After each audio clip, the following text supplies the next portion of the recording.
Welcome to Recovering Evangelicals, a podcast for people who were once very comfortable in the Christian faith until the 21st century intruded and made it very hard to keep on believing. I'm your host, Luke Jansen. And I'm Scott Dyer.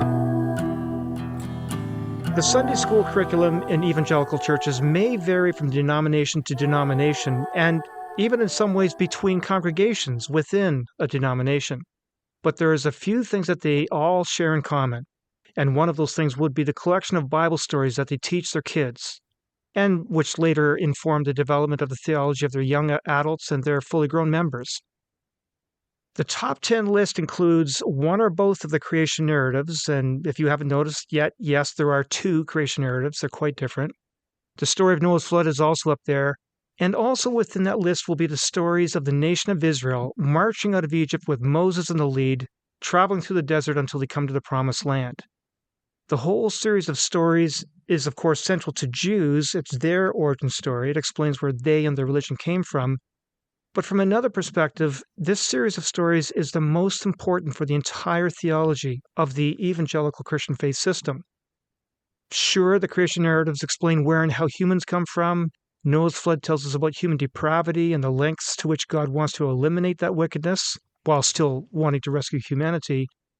But the story of Israel leaving Egypt and settling into the Promised Land includes the origin and evolution of a whole religious system that talks about human sin, death, sacrifices, shedding of blood, cleansing, atonement. A lot of big themes, and Christians have taken that entire package and reconfigured it for their own purposes. Over the past few weeks, we also explored in great depth how Christians have taken that whole story, which includes an exceptionally long list of laws and statements pertaining to diet, sex, and gender, many of which are so very culturally contextualized. I mean, pork and shrimp, anybody? But many Christians have taken that whole package and made it the foundation for their very harsh position on all aspects of human sexuality, and we won't dig that up again today. Instead, we want to focus on one particular part of that Jewish story, and those Jewish laws and religious festivals, the exodus of Israel out of slavery in Egypt. And we want to ask a fundamental question. Did it happen? I'm sure that listeners over the age of 40 are probably seeing images in their mind right now from a movie that came out 60 years ago, The Ten Commandments, with Charlton Heston playing the part of Moses and Yul Brynner playing Ramses II. Scott, did you see Cecil B. DeMille's movie, The Ten Commandments? Oh, yes, a number of times. And it's just funny you mentioned that. I was in a Bible study many years ago. This is not long after I first embraced the Christian faith. And somebody said, anybody know, or could you think of what Moses looked like? And somebody said Charlton Heston. Yeah. But see, that's pretty much sums. But that's the problem. That movie will have cemented in the minds of so many people what actually happened. And we read the story in Exodus, for example.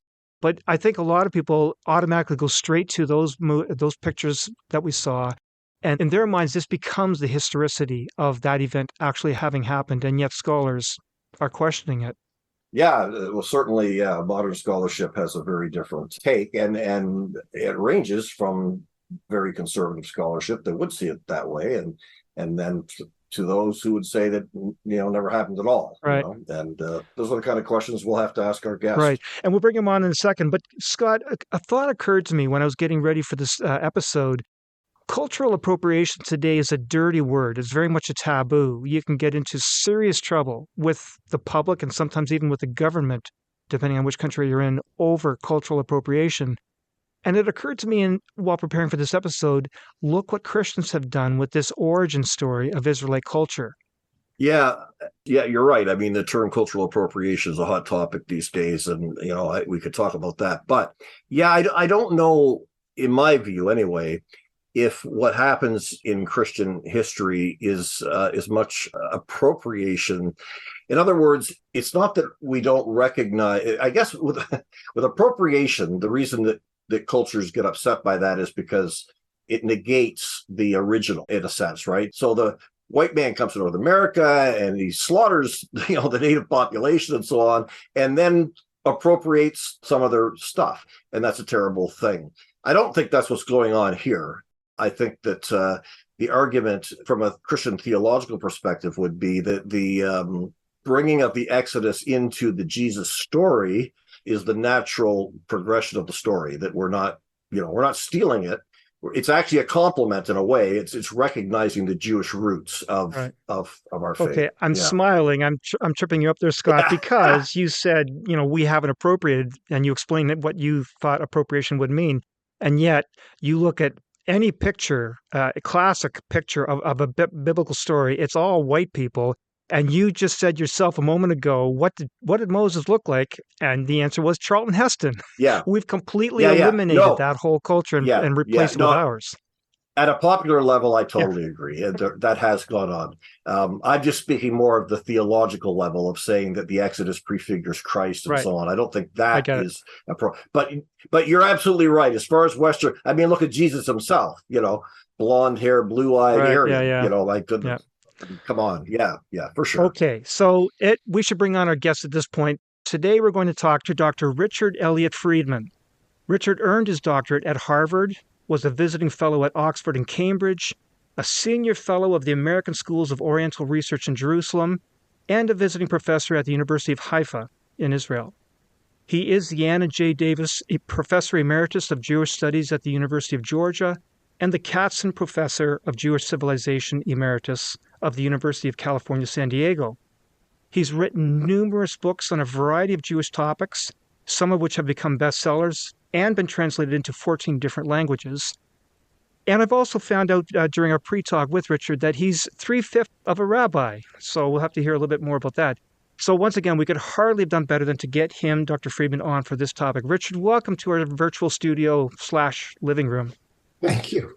Good to be here. It's a real privilege to have somebody at the level of scholarship that you have, and the books you've written. Highly recommend our listeners to pick them up and send some royalties to Richard. Yeah, I got into Bible for the money, Yeah. So, Richard, do tell about this. You're 3/5 of a rabbi. Oh, I went to the Jewish Theological Seminary in New York, 2 years in New York and 1 year in Jerusalem, back in the early Pleistocene period, and then I dropped out. I quit and spent a year thinking about it, and then I went to Harvard and did the doctorate there in Hebrew Bible. But I've known over the years a lot of people who were seminary dropouts, Jewish and Christian. The most interesting are usually Jesuits who left after a while. They're always brilliant. They get all that amazing education that Jesuits get, and then they leave and they become professors or whatever. And, so I don't know, we're kind of a club, maybe. I treasure those years. I have nothing negative about it. I just decided that I didn't want to be in the clergy. So you had second thoughts about the profession, not about the contents of your faith then? No, it was never particularly about what I believed or didn't believe. No. Okay. So what I know it's simplistic, I'm sure, but from what I understand, in modern Judaism, you have the Orthodox, Reform, and what's the other one? Compliant or Conservative is. Oh, okay. So what tier would you kind of lazy, hazy, and crazy? Where would you fit on that? And start being more serious if you want, but we're having fun. Yeah, here no, that's great. Same time. Where would you fit on that spectrum? Well, I was in the conservative seminary, and that's the kind of rabbi I would have been. At various times, my family have been members of Reform or conservative synagogues. I moved to Atlanta, so now I've got to make up my mind where I want to go. And, I've tried out a few, but I'm not trying to peg you. I just, get an idea.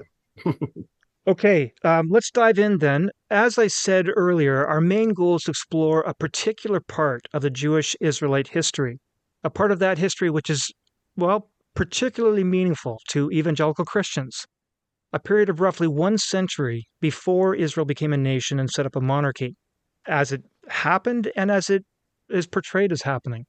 But before we get into the weeds of looking into that history, I wanted to take a minute to look at the data we have that recounts that history. How much confidence can we have about the story? Richard, if I'm not mistaken, the only real data we have is the Jewish Bible, which those ancient Israelites wrote about themselves. And of course, that raises some concerns about bias, for example. So is there any good extra biblical evidence of that ancient Israelite history? oh, well, yes. Part of it, yes, is biblical, but we're deriving it, so like reading between the lines of the Bible. And some of it is archaeological. So I think I listed 11 different areas, some including DNA evidence, all sorts of things now that have come together in recent years. But my student at UCSD of blessed memory, Michael Homan, who was a professor at Xavier in New Orleans, and he wrote his dissertation about the biblical tabernacle, and was the first one to show, which many people have jumped on now, where it gives the measurements and the description of how the tabernacle is set up, and mostly in the book of Exodus, is comparable to the battle tent of Ramses II, Pharaoh of Egypt, at the time. And if you look at a picture of the two, then you go, oh, yeah. And so that was one. And the other one was Scott Nogle, who's a professor at the University of Washington, who wrote about the Ark. And it was this paper he gave at a conference about the Ark and the Bark, that in Egypt, they had these barks, these boats, but they were never in the water. They were used in, you would parade them with priests carrying them on sticks on their shoulders, just like the Ark in the Bible. And it was the main body part in wood, and then a gold covered like box on top, just like the Ark in the Bible. And it had wings coming out, just like in the Bible, you would have the cherub wings over the Ark. The similarities are remarkable. And so now that doesn't prove, therefore, the Exodus happened. What that proves is that ancient Israel has some kind of familiarity in very definite ways with Egyptian culture. And one of the arguments people used to give against they still give against the Exodus, is they say, well, look, if the Israelites were slaves in Egypt for a long, long time, and then they moved to Israel, there should still be a lot of Egyptian culture in early Israel, and there isn't any. And but now it turns out, oh yeah, as a matter of fact, there is, and in a couple of very important religious ways. Circumcision, that was an Egyptian custom, and then the Israelites picked it up. And we can list more and more of those, all kinds of elements of the story, like the brick making and all. But no, there isn't. You can't find a piece of petrified wood that says Moses loved Zipporah carved in the middle of the Sinai wilderness. We don't have anything that good. Yeah. Right. So I'm curious, though, on the cultural impact, you're talking about the fact that the Bible reflects a knowledge of Egyptian culture. These practices, would they date to a period of early Egyptian history, or could they be dated to more of a contemporary Egyptian? In other words, if the biblical authors, let's say they were writing at a late date in the, what do they think, that they came together in the 8th century, I think it is, the post-exilic Israel. If they had contact with Egypt at that period, would they be able to pick up the same things, or do these kind of things go back further in Egypt's history? Well, look, the tabernacle matching the battle tent of Ramses II, that's Yul Brynner in the movie. That's Ramses II is the pharaoh, right, of just about the right time. Yeah. Ramses II or Nepta, Ramses III, those are the likely candidates that, if the story is correct, that's the pharaoh that it would be. Right. Okay. Yeah. And say it is correct. I'm just saying that's right. What it would be. Right. But the point is, where the matches between Israelite culture and Egyptian are, yes, it does match the right period of Egyptian culture as well. Okay, yes. Yeah, that's okay. Great, thank you. So, Richard, you mentioned some great lines of evidence for the history of Israel. You mentioned DNA and cultural and religious artifacts of various kinds.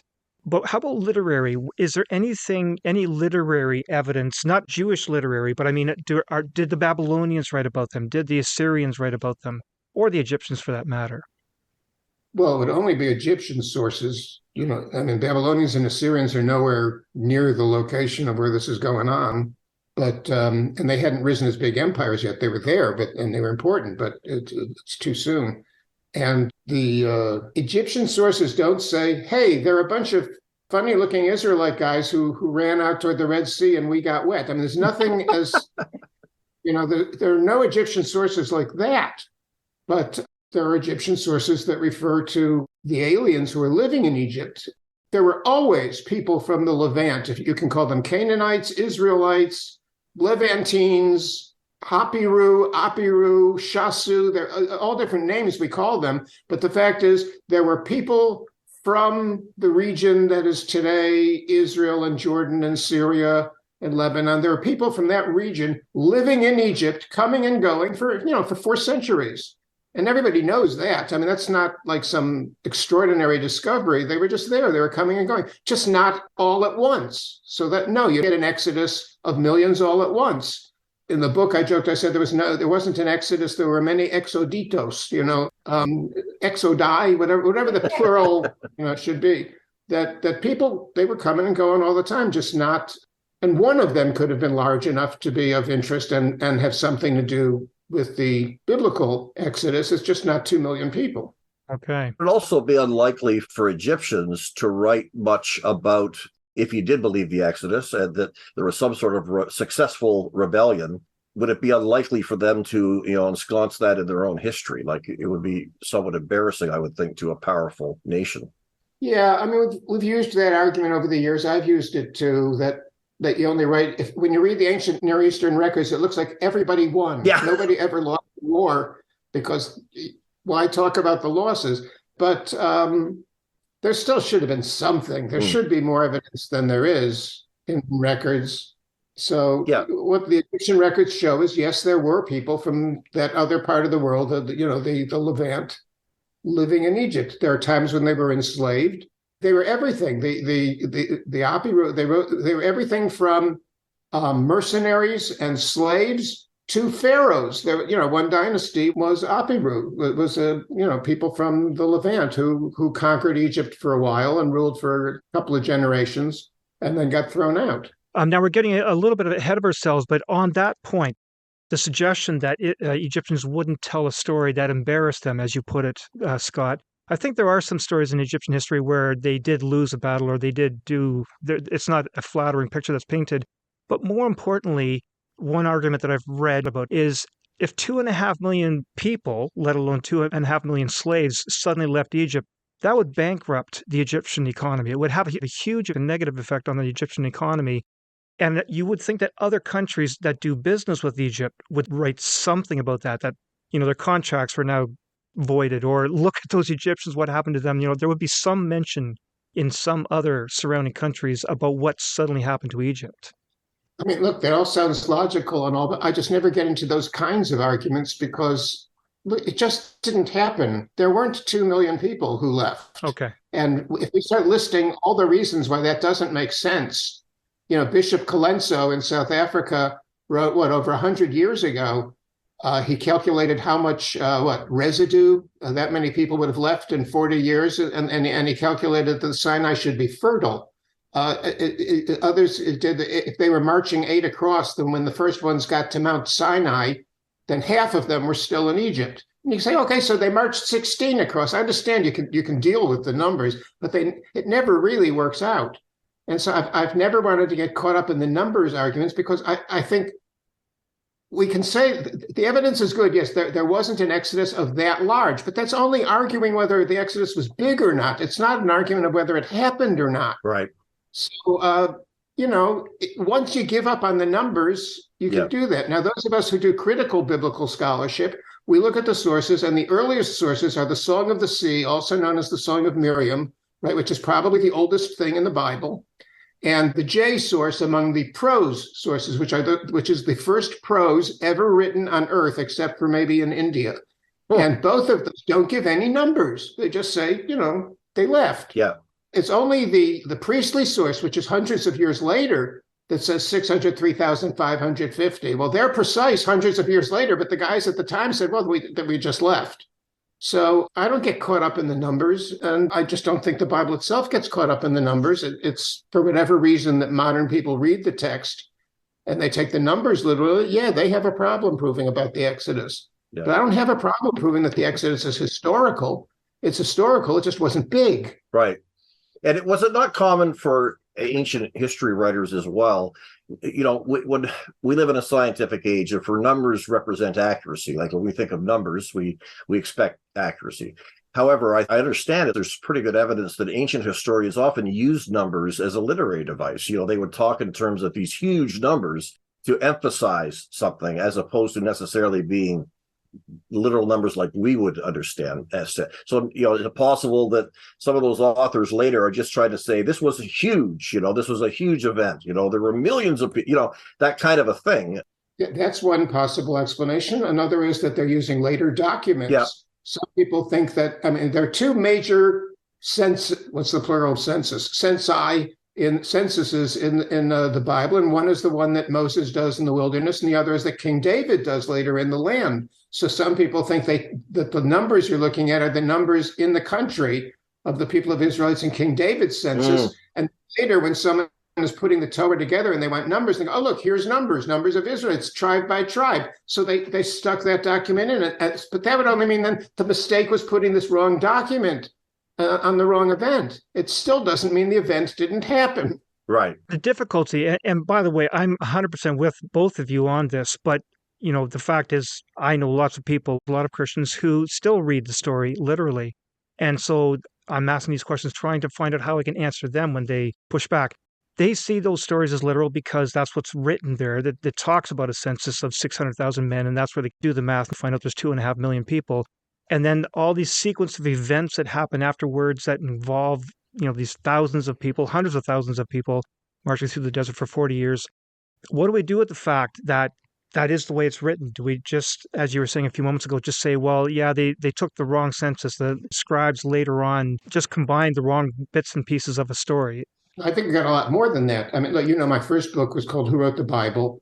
And that's been the central question of biblical scholarship for a couple hundred years. But that's a couple hundred years of work that the thousands and thousands of scholars of all different backgrounds have put into this. And now we know more and more about who wrote it and why, what was on their minds, what century they were living in, who they liked, who they disagreed with, all of that. So we're way past a question of, if you say, well, if it isn't true, why would somebody write it? Well, now we know the answers to those questions, right. Mostly. Right. I know why somebody conceived of an exodus with large numbers when they did. And I know why there are contradictions in the story about what happened. I've made the case that it was only the Levites who were in Egypt and the rest of Israel was always in Israel, which is what the archaeological evidence shows. They never left. They were in Israel. That's where they were. And they named the country that. Yeah, before we get too much further into that, then let's come back to what you just said, Richard. You referred to your book, Who Wrote the Bible, which, by the way, I have read twice, and this was before I got ready for this podcast. It was back when I was taking courses, and I was just blown away with who wrote the Bible. Totally different story than what I had grown up to believe. And so let's talk a little bit about that. Who was it that wrote the Bible? And more importantly, I understand in reading your argument, Richard, there was a lot of politics, a lot of religious and political reasons to write things and to change the story for political and religious gain. So let's hear a little bit more about who wrote at least that part of the Bible. Well, there's this traditional biblical story about, was it Rabbi Hillel who had to teach the whole Torah while standing on one foot, But so let me see what to do here. Look, this isn't me. I didn't invent this. I came along, right? That book was in 1987. Which was 100 years after Wellhausen, who's sort of like the father of the field, wrote his book that was a big hit in Germany. That was 1898, not 1880. So it was less than 100 years after Wellhausen did that. And Wellhausen goes already back to like Spinoza and De Wette and, all kinds of scholars prior to him. We've all been putting pieces together. So by the time I come along, I've got the advantage of all of this. And of having studied, and done my doctorate under Frank Cross, who was the best at that time. The two great scholars of that generation were Frank Cross and David Noel Friedman. Cross was at Harvard, Friedman was at Michigan, until I stole him and brought him to UC San Diego, David Noel Friedman. So everybody thinks he's my father, but we don't even spell it the same. But the two of them wrote two joint dissertations at Hopkins under William Foxwell Albright in the 1940s. And they were the best. So I had this amazing experience that nobody can have today of having truly great teachers. I'm sidestepping your question in a way, but I'm just saying that it wasn't me, and it's no one person who figured this out. It was all of us putting together pieces for so long. It was partly because things got ecumenical. Up until the 1940s, Catholics and Protestants didn't work together on this subject, but then Pope Pius XII put out an encyclical saying, yes, Catholic scholars can work with non-Catholic scholars. And after that, here when I was a student under Frank Cross, there were a whole bunch of us who were Jews and Catholics, and here we were doing our doctorates under these Protestant guys, and it was an amazing thing, especially a great experience for a Jew, because Jews grow up thinking we're the only ones in the world who know Hebrew, and then I get there and I meet scholars who know Hebrew far better than I did, and it was a humbling experience. And then I started learning more about about the authorship. I had heard of it before I got to Harvard. I'd even in seminary, we learned about it. But I only then started getting into it myself and working through the evidence. I mean, the evidence is what? Number one, the 5 books of Moses are not by Moses. Number two, they're not by any one person. They can't be. They're filled with contradictions. They're written in Hebrew of all different periods.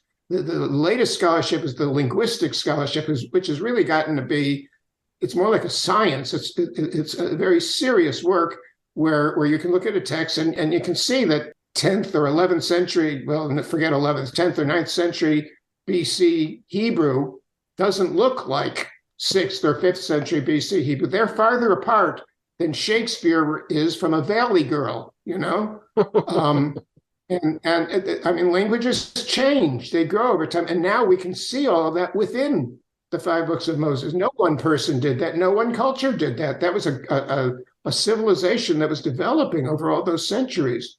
And now we can separate them out. And it's consistent with the other evidence. What really put the documentary hypothesis and all of the critical scholarship over the top was when they had all this literary evidence that said, these are contradictory. These are doublets. They're repeating each other. This must be more than one person. And you put that together with the history that could show when there would have been Israelites or Jews in different periods using the language differently and dealing with things differently.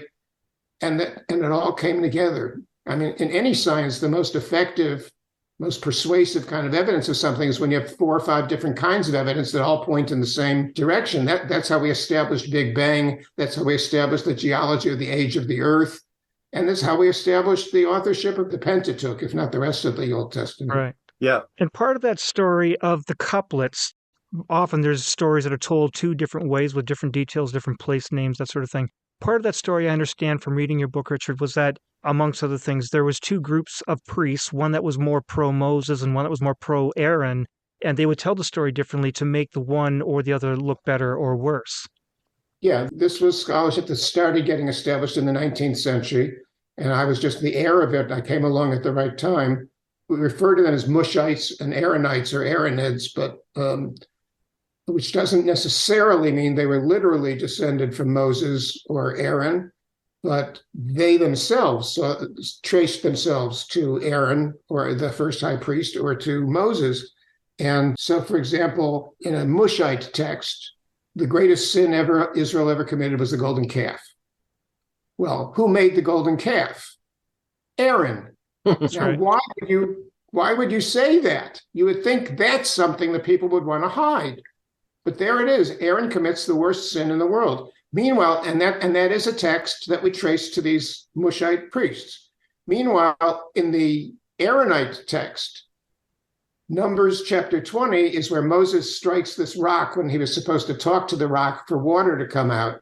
And that's the greatest sin of Moses, that God says to Moses, speak to the rock and the water will come out. And Moses says to the people, listen, rebels, shall we fetch you water from this rock? And he strikes the rock, but he doesn't strike the rock just with any old stick. He uses the rod of Aaron, which has Aaron's name carved in it and which is described in an earlier, at the end of the Korach episode earlier in the book of Numbers, that it says that Aaron's rod was supposed to be a symbol to rebels.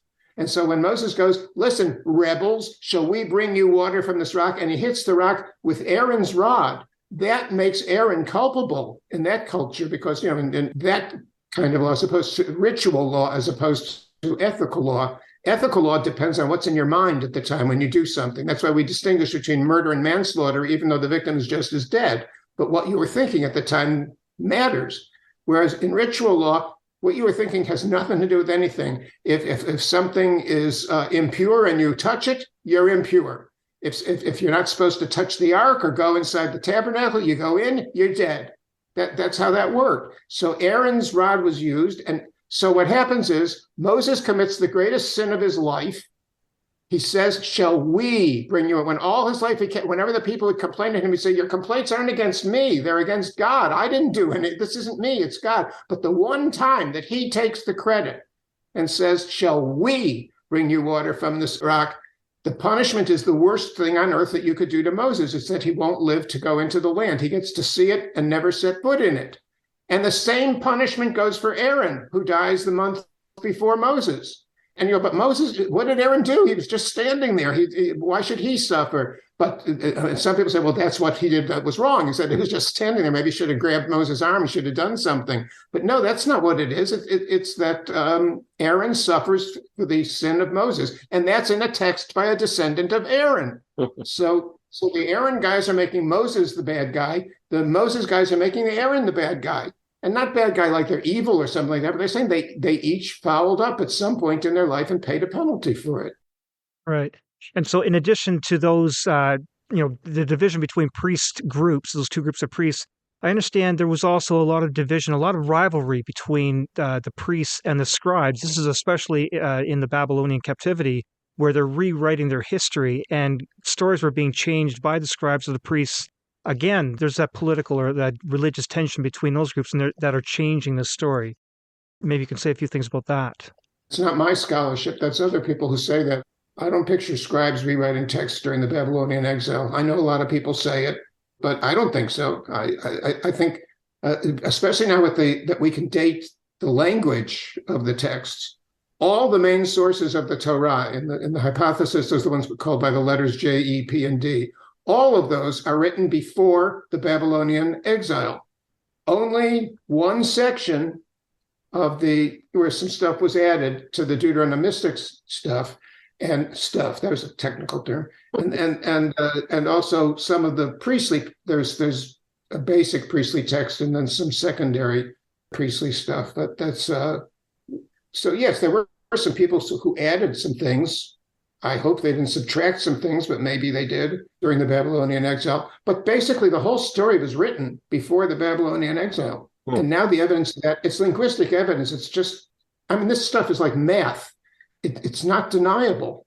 Right. So then maybe you can correct me, because I was under the impression that there was a lot of rewriting of the Old Testament text during the captivity when Israel was basically asking, what happened? We had this covenant with Yahweh, and here we are in captivity. And so there was a lot of rethinking about where they came from and who they were supposed to be. I thought that was the case. Am I wrong?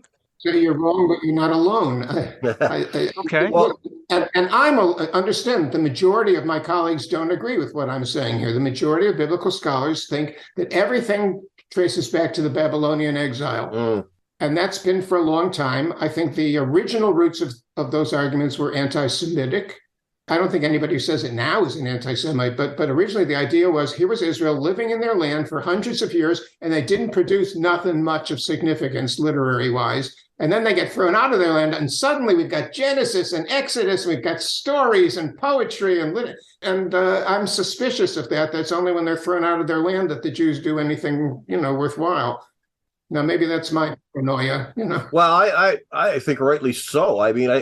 I find it kind of ridiculous to think, especially you got the whole Davidic period, you've got the kingdom of Israel and so on. You're telling me that kingdom didn't produce literature, didn't produce poetry.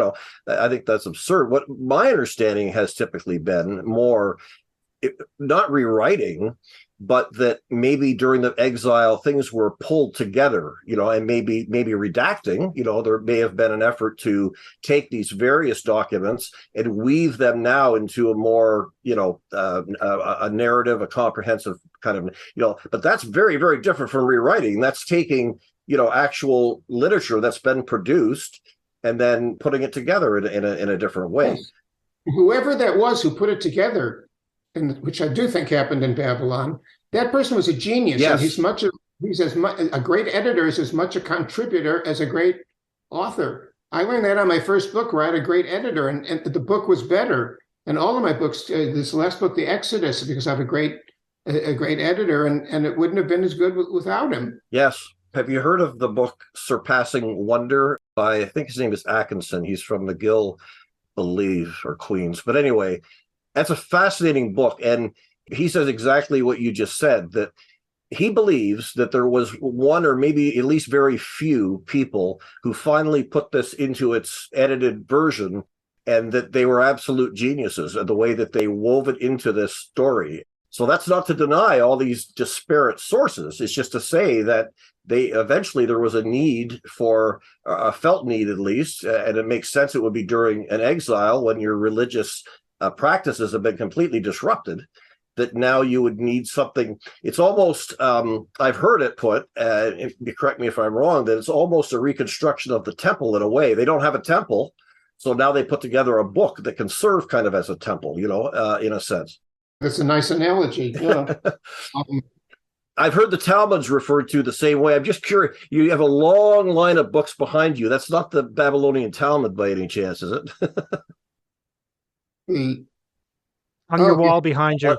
Yeah, that long. Oh, that actually is a set of the Babylonian Talmud. That's amazing. Wonderful set.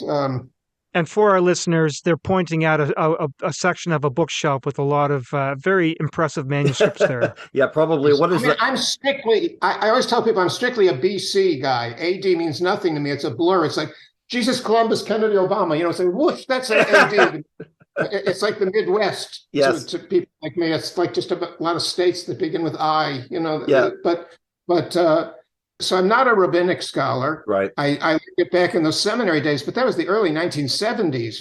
I'm old now, but I do remember some, and I admire it. It's brilliant. It's a tremendous contribution to civilization. It's just not my thing. I care about the Bible. Right. And the Talmud is a work that's constantly working its way around the Bible. Right. So.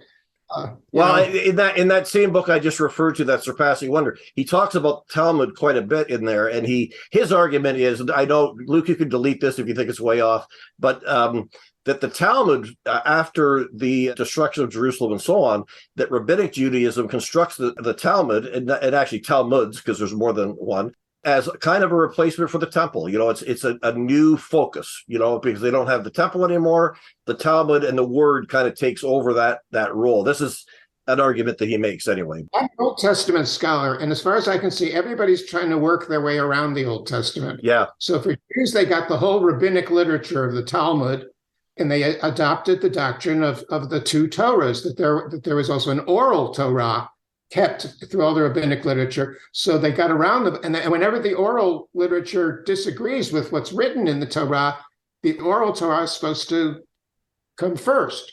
So even though it was written second, so rabbinic Judaism got around it that way. And Christianity, when they said the law is fulfilled in Christ, that changed everything compared to what it was to Jews up until then. Yes. And for Muslims, they said, well, you Jews and Christians, you've confused your own revelations, so God had to do it over again to Muhammad. Now, I'm not negative on any of those. I'm just saying that all of those are finding their particular way of dealing with their world relative to this Old Testament that already existed coming out of an older world. Yes. And being an Old Testament scholar, I know which one I favor. I'm not. Well, like you, I always like to go back to the earliest source in anything that I study. So I think I can understand your enthusiasm. Luke, I'd just like to say one thing, though, that it harkens back a little bit. But on the scholarship issue, I think one thing that comes out of the discussion we're having is the disconnect between scholarship and kind of laity.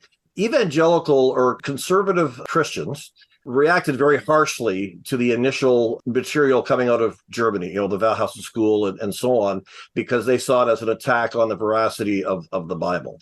And so I went to a conservative seminary, and JEPD, that was anathema. That was, everything I read was an apologetic as to why that was bogus, okay? Fortunately, I eventually moved on from that and participated in the wider world of scholarship.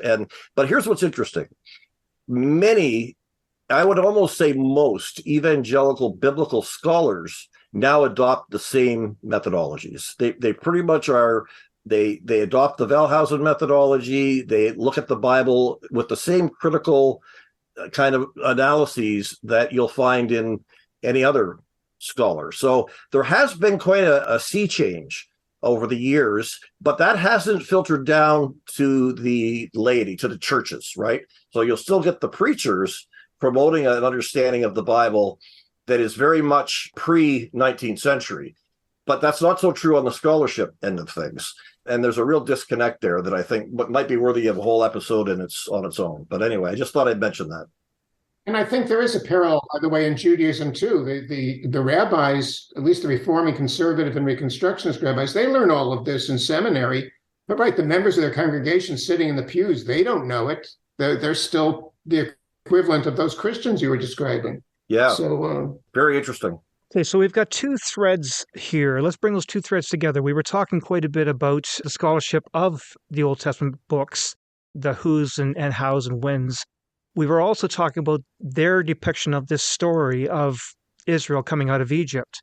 And there's the story that we read in the text itself, and that I think a lot of people have in their mind that image of Charlton Heston leading, well, they think 2.5 million people, but Cecil B. DeMille only used 14,000. There's 14,000 people there. 2.5 million is the size of Chicago.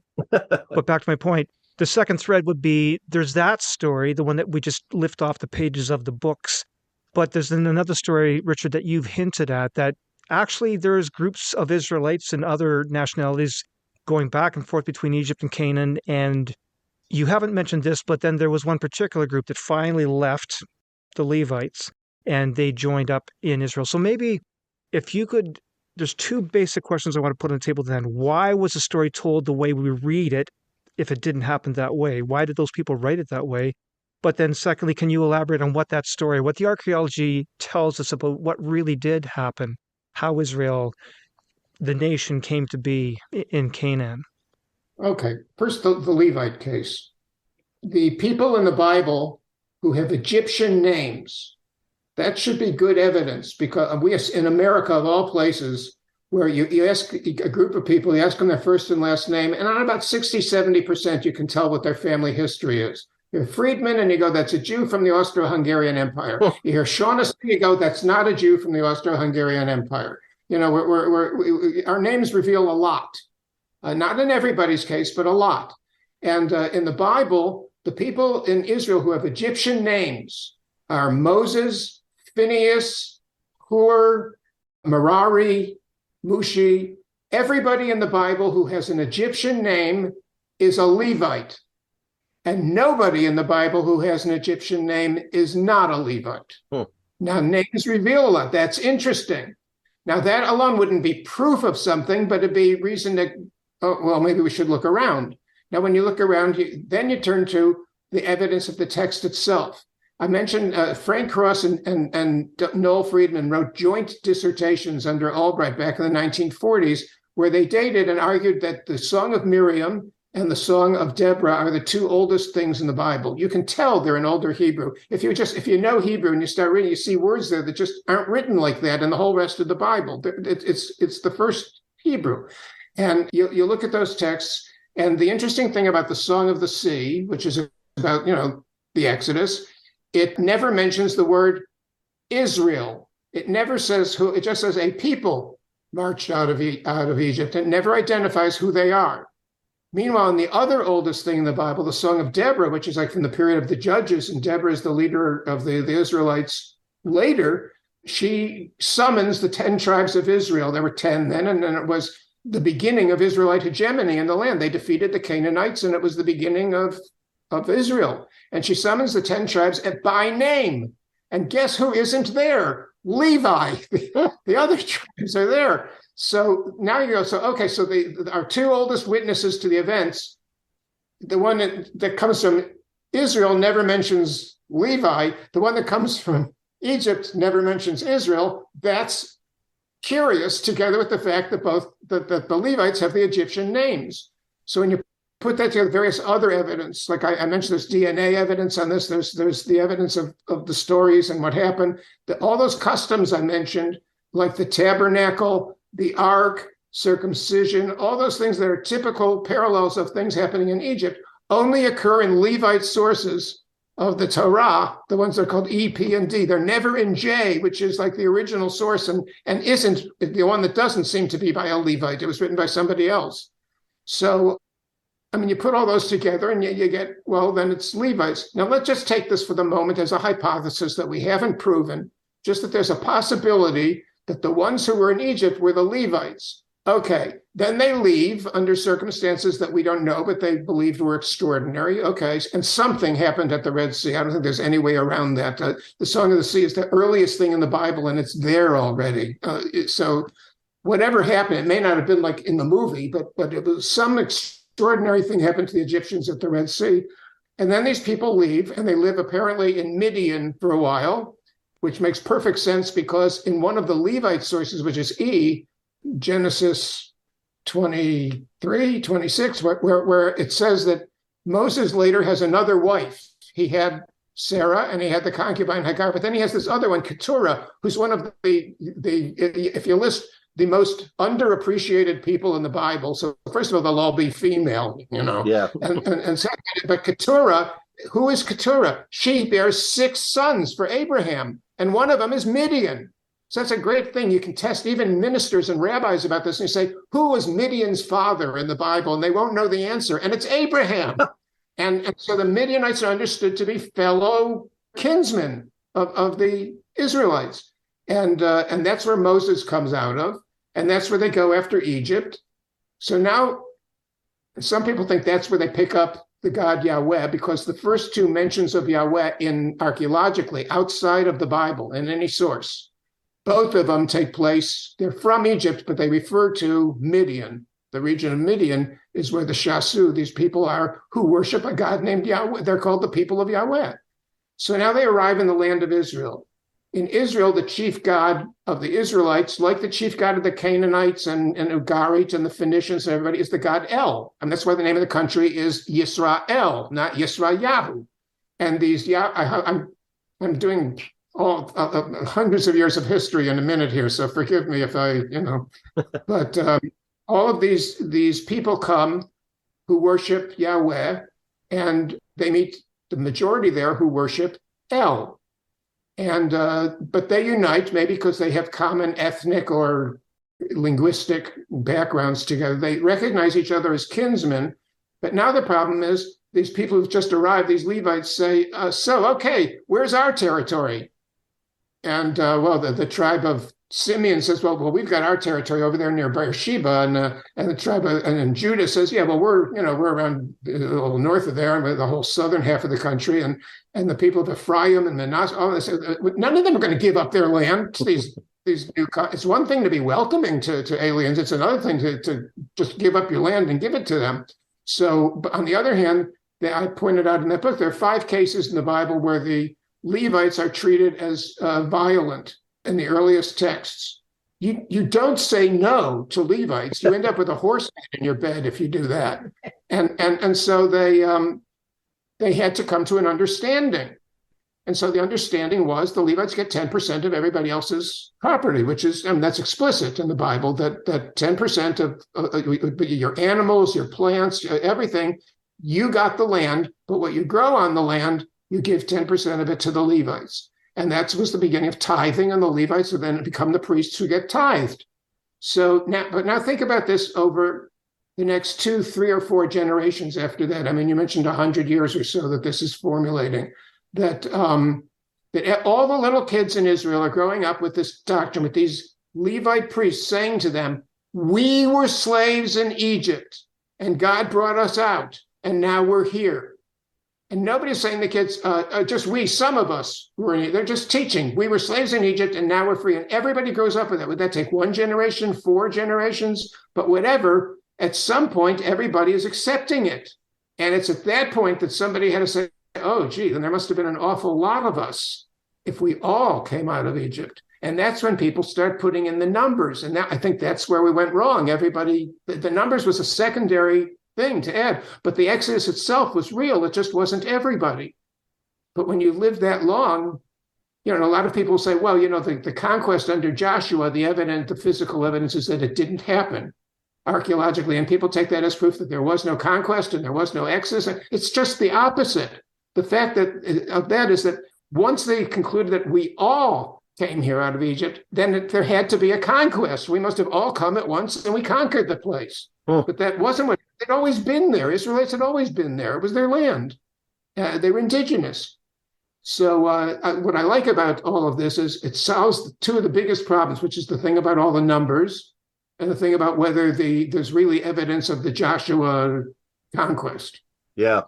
Yeah, I must say that anybody that's honest is pretty uncomfortable with the Joshua conquest, and in modern terms, you might say the Joshua genocide. I mean, it's pretty brutal as it's described. So I can certainly sympathize with that. I'm curious, the whole Levite thing, is that not also reflected in ancient Egypt, in the sense that there was also a priestly class that basically lived off the it wasn't tithes, of course, but they were funded by the secular, and there was some conflict between that priestly class and the secular leaders, and I thought that was kind of also a part of Egyptian history. Is that true, or? Listen and watch carefully here. You're about to see a scholar say the words we never say. I don't. No. No, I'm not a scholar of Egyptian history. Okay. I'm really not sure. Okay.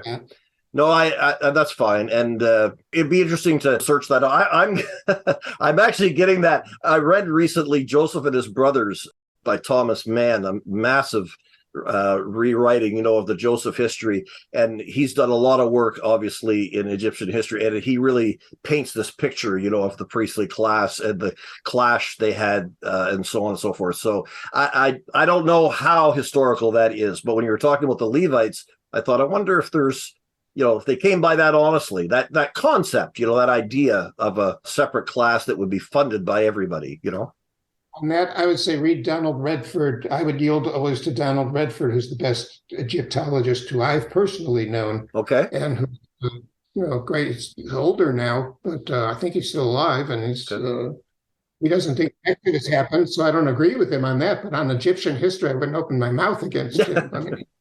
Okay, no, that's great. Thank you. Okay, so I'd like to take this in a new direction then. We have been talking about how the story was not as we were told it was to be, and we can either blame the writers, the scribes and priests thousands of years ago, or we can blame Cecil B. DeMille for putting the images in our mind. But the bottom line is that whole story now looks very different based on a lot of archaeology, a lot of literary evidence, and we won't repeat that now. But my question then is this. I want to focus specifically on this festival of Passover, which is a major event in the calendar of the Jewish calendar. And it's also central to Christian theology. That whole, Christ's redemption is all set in the context of the Passover. And now I have to ask the question, what do we do with that story of Passover? Did it happen the way it's portrayed? How do we now need to look at it? Oh, no, it didn't happen the way it's portrayed, but it did happen. God going to these houses and killing all the Egyptian firstborn and the blood on the doorposts. So, no, but Israelites, some group of them, I think the Levites, leaving under extraordinary circumstances, having some catastrophe at the Red Sea. Yeah, that I think is historical. But the main thing is it was the turning point holiday of biblical Israel. There was what Jews today make a big deal of a Jewish New Year and Yom Kippur, Day of Atonement, but those aren't even mentioned in the earliest biblical sources. That the great holiday then was Passover, which, by the way, I'm kind of a biblical Jew. To me, it's still Passover is the holiday I celebrate with the most. And I think maybe more and more Jews do. But the Jewish New Year, Rosh Hashanah, is not mentioned by name in the Bible. It just says you should have a celebration on the first day of the seventh month. And, okay, but Passover, it says explicitly in the text, or right as they're about to leave Egypt, God says to Moses, "This will be the first of months for you." So it's understood that the Passover holiday is the first holiday. And the great medieval Jewish commentator Rashi, that the Orthodox all cite him to this day, and he's considered, the great one.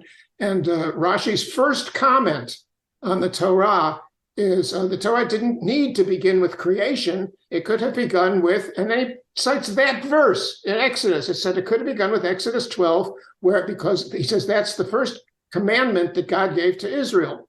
To which my response is, I guess that proves that the Torah isn't only for Israel and it isn't only commandments. But that was how Rashi, of course, as a medieval rabbi, would have seen it. But the reason that he thought that, right, is that Jews have come to see the Passover as the initiating event and the first commandment. kind of makes sense to me in the sense that it celebrates liberation. And when we look around the world today at many of our own celebrations, they're similar, right? We in Canada, I know you're American, so excuse the Canadian history, but many define the birth of Canada being the victory at Vimy Ridge in World War I, which was it was one of those Red Sea moments for Canada. The odds were stacked against us, and yet we prevailed. And many see that as what kind of birthed us as a nation in many respects. So I think just makes sense to me that the Passover would be deeply embedded in the cultural traditions of a nation that sees itself as liberated from slavery in some form. I'm with you. Yeah. Well, what liberation? As I just heard a few moments ago, there was already the 10 tribes in Canaan. They were there. They had lived there for a while. There wasn't this great conquest and genocide. They were living there relatively peaceful. And it was just one other tribe, Levi, who then joined them later. So there's not a liberation from slavery in that story. But I guess the answer to the question, well, let me let you answer the question. Where's the liberation from slavery in that story, and how do we get Passover out of that? There's something flowing in the wind of Bible scholarship at the moment in different forms, which is Egypt ruled the whole region, that is the Levant, for hundreds of years, about 400 actually, which is the number in the Bible, that what is today Israel and Jordan, and I don't know if it goes up to Lebanon, part of Syria, all of that was ruled by Egypt. And at some point, when Egypt became weaker, those local regions broke free. Now, there are a couple of people who have claimed that the whole Exodus is a made-up story and really reflects that Israel was breaking free from Egypt in their own land, not breaking free from Egypt over in Egypt. Now, I think they're wrong, and I've written against that, but I'm telling you, there are people who think that. The more reasoned position is in the middle, which is Ron Hendel, who's a wonderful professor of Hebrew Bible at Berkeley, and another student of Cross at Harvard and all that. And Hendel wrote that not all of the Israelites experienced the Exodus from Egypt, but enough of the Israelites had experienced this, having broken free from being ruled by Egypt for all those years, that when a group, if it was the Levites or whoever, came over and started teaching that there was an Exodus from Egypt, they all glommed onto that story. They said, yeah, we understand that. We get that. Egyptians, and we broke free, and now we're not under them anymore. So that the true story may be somewhere halfway between me and those guys who think the whole thing is that. Makes sense. Okay, so that's the element of liberation from slavery. But then what about the element of a lamb and blood?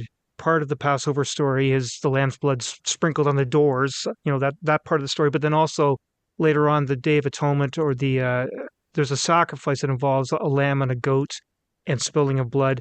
And then Christians then take that whole idea and talk about Christ and the Lamb of God and blood. So maybe the question I'm asking now is, so where does lambs and blood come into that whole story of Passover with this new understanding that we have of what actually happened? In the ancient Near East, atonement or repentance, cleansing from sin, apparently needed to involve blood.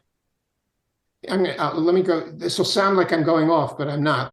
There's this 3 or 4 verse story that nobody knows what to make sense of, but we've just kind of worked it out, where Moses and his wife Zipporah and his son Gershom are going down to Egypt on their way to liberate the Israelites. And they stop at a resting place. And the text there at the end of Exodus 4, it says, and he sought to kill him. And people always take that to mean God was going to kill Moses. And then you read it, what? Why would he go to all this trouble to send Moses to Egypt and then want to kill him? It makes no sense. But I read that text. It doesn't say that. It says he asked to kill him, which is something Moses will do 2 or 3 more times in his lifetime. He asks God to kill him. So does Jeremiah. So does Elijah. So does Jonah. It's a common prophetic trouble. That being a prophet is a burden. It's not something, oh, me, send me. They're terrified of it. And so Moses seeks that God should kill him. And Zipporah does this weird thing. She circumcises their son Gershom. She takes the bloody foreskin, it says, and touches it to his legs. And you go, to whose? Moses or her sons or to God's, if they believed that. But it's got to be Moses, as I understand it, because, and it was Bill Propp, my great colleague, another student of Cross who was at UCSD and has just retired, and I think it was Propp who figured that out. He said, blood is needed to compensate for a sin, and in particular, a big sin like manslaughter or murder. Moses did have such a sin on his record since then. He had killed an Egyptian before he left Egypt and moved to Midian. The Egyptian, it says, was beating an Israelite slave, and Moses kills the Egyptian. And it goes out of its way to say, and he buried the body in the sand. Moses has left a blood of a manslaughter, not a murder, but a manslaughter, in the soil of Egypt. And now he is going back to Egypt. And he's scared, and he asks God to kill him. And she absolves what his sin was by the use of blood, which is the blood of his own son. So it's come back. And she says, oh, you're a bloody bridegroom to me. And then it says, and then he left off, which means either God left Moses alone or Moses stopped asking God. You can't tell from the text. And then they go down to Egypt and Moses does his job. But now he has been released from that. Now, especially for Christians, to understand that notion of the blood is part of release of sin. I mean, that's easy. For Jews to get this, it takes a lot of explaining. I'm going to lecture on it coming up soon. And you really have to, it's something that isn't done now, but it was done then. And so whether it's killing a lamb and using its blood, or circumcising a boy and using the blood, it's a compensatory act in a kind of performance of religion that no Jews or Christians or Muslims do anymore. So it's foreign to us, but I don't think it was foreign to them. I think they really did that. Yeah, and in the ancient world as well, I think, the idea of sacrifice and atonement, is extremely common. It's certainly not unique to Israel in any sense, except that, like so many things, they give it, new meaning and things like that. How important to modern Israel is the Exodus story? In other words, the historicity of the Exodus and so on, does it have political ramifications for modern Israel? Well, it would for the Orthodox, who are now becoming very powerful in Israel in politics, and also it may, I mean, they become outraged if you dare question any of that. But remember, the majority of Israelis are not religious. Right. And they may love the holiday and celebrate it, but not with the belief that it had to be millions of people coming out and all that. Yeah. So for most Israelis today, would their origin story be more based in 1948 than it would be in? Oh, I don't know. I mean, I know a lot of Israelis. I've lived in Israel 11 times. Okay. 3 of those times were for a year. But when I went to a Passover, during the 1990s, when I was living there, and everybody said pretty much the same stuff that Americans sit around the table of the Passover meal too. Okay, interesting. There's something different, but so yeah. Anyway, I think we're getting past our time probably, but this has been a fascinating discussion. I could talk for hours on this subject, and thank you for all your lifelong work in this area. Oh. Absolutely. And before we close it off, Richard, anything that we didn't talk about that you think we should have related to this? And then I also want to ask if you've got any projects in the works. But first, have we covered all the bases that you think we need to cover here? Yeah, I think we did. If anybody wants more details, I hate authors who say, read my book, but read my book. Excellent books. And so then future projects, are you going to finish the other 2/5 of your rabbinic training? No. You're in retirement. Any what is the future? I did have a great, excuse me, I had a great teacher when I was seminary. His name was Professor Zucker, and he's dead now. What I heard was he already was a great Talmud scholar and had a doctorate and everything, and then he was going to come and teach at the seminary, and they said, you can't teach at the seminary unless you're a rabbi, which he wasn't. So they said, well, we'll test you and ordain you. So he comes to the test, and they said, well, how much of the Talmud, you see the whole Talmud, they said, how much of the Talmud have you prepared for the test? And he said, half. And they said, which half? And he said, either half. So I forgot how I got on that. But Wow. But as for what's next, I feel like I've kind of done it all. I could write a book about something else, but I've gone as far as I wanted to go as a scholar. So now that I'm retired, I'm writing a novel. Oh, wow. And it takes place in biblical times, and the heroine of the novel is one of the authors of the Torah. Ah, that sounds Wow. fascinating. And it's a woman. So Yeah. And this is just beginning, so there's still a couple of years off, I gather. I'm about 150 pages into it. I have no idea how big it'll be or how long it'll take. We will Okay. we will look forward to that. I know I will. Absolutely. For sure. Sincerely, Richard, I do thank you so much. I know it was a little bit of arm twisting, and I'm so glad that you did indulge us. Yeah, I'm really not going to do podcasts anymore. But this one I've enjoyed, and it didn't take any arm twisting. I told you I listened to the one you did with Pete Enns, and it sounded really good and even-handed. Excellent. Thanks so much, Richard. Have a great day. Yeah. Look forward to the novel. You've been listening to Recovering Evangelicals with your hosts, Luke Jansen and Scott Dyer. Send your comments and suggestions for new episodes to lukejjansen@gmail.com. Join our private discussion group on Facebook by searching for the Recovering Evangelicals podcast group. Look for the logo that you always see at your favorite podcast catcher and ask to be let in.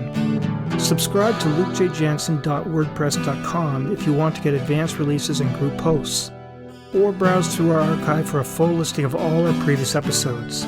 And please help the podcast by sharing with a friend and leaving a review at your favorite podcast catcher.